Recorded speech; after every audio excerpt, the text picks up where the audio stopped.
नमस्कार. सैनिक समाज पार्टीची तयारी. सैनिक समाज पार्टीची तयारी गेल्या 10 वर्षापासून सुरू आहे. सैनिक समाज पार्टीचं कार्य हे उद्देश साध्य करण्यासाठी आहे. उद्देश म्हणजे राजकारणातील घाण साफ करायचं आहे. राजकारणात झालेली घाण साफ करण्यासाठी लागणारी सर्व मानसिक तयारी सैनिक समाज पार्टीने केलेली आहे. आता स्थानिक स्वराज्य संस्थेच्या निवडणुकीमध्ये प्रत्येक ठिकाणी सैनिक समाज पार्टीचे गुप्त असे अपक्ष उमेदवार उभे आहेत. सैनिक समाज पार्टीचा त्यांना पाठिंबा आहे. त्यांना आम्ही पुरस्कृत केलं आहे. आताच्या ज्या अडाणी अल्पशिक्षित लोकांचा जो प्रचाराचा प्रकार आहे तो आरडाओरडा करून आहे, गाड्या लावून आहे, भोंगे लावून आहे आणि ते लोकांना शांतता भंग करण्याचं काम करत आहे. परंतु त्यांच्या मागे समाज नाही.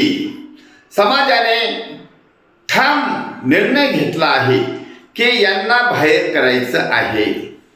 सैनिक समाज पार्टीचे उमेदवार निवडून येणारच आहेत.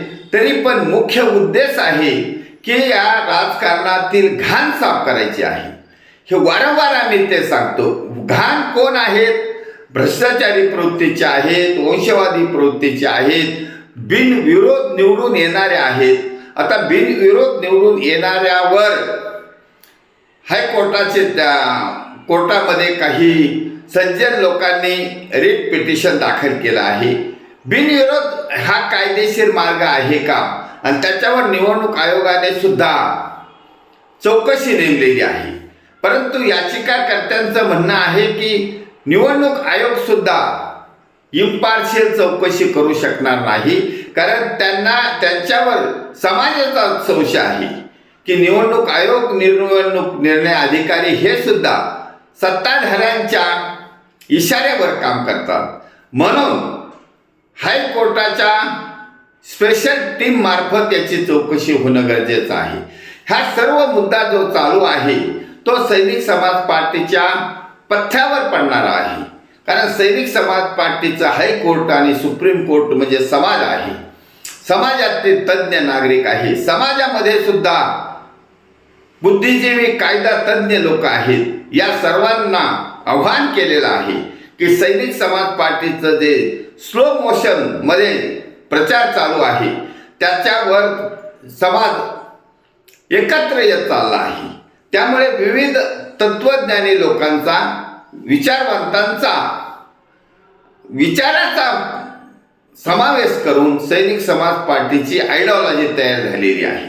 सैनिक समाज पार्टीच्या आयडिओलॉजीनुसारच या देशातील, या महाराष्ट्रातील 90% भ्रष्टाचारी, वंशवादी आणि गुंड प्रवृत्तीच्या लोकांना सत्तेबाहेर केले जाणार आहे. केवळ त्यांची टीका करून भागणार नाही, टीका करून ते बाहेर जाणार नाही, तर त्यांचा कान पकडून त्यांना उडवशा करायला लावून बाहेर काढावं लागणार आहे. आणि ते काम समाजाने हाती घेतलेलं आहे.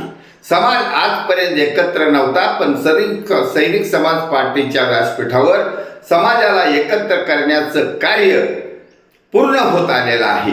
आणि महाराष्ट्रातील तमाम जनता सैनिक समाज पार्टीच्या आयडिओलॉजीला जोडत चालली आहे. आणि महाराष्ट्रातील जनतेलाच हवं आहे की छत्रपती शिवाजी महाराजांच्या पुनरावृत्ती करण्याच्या कार्याला लागलेल्या सैनिक समाज पार्टीला आधार द्यायचा आहे. सैनिक समाज पार्टीमध्ये सामील व्हायचं आहे. सैनिक समाज पार्टीच फक्त या महाराष्ट्रामध्ये सत्याचं राजकारण आणू शकते.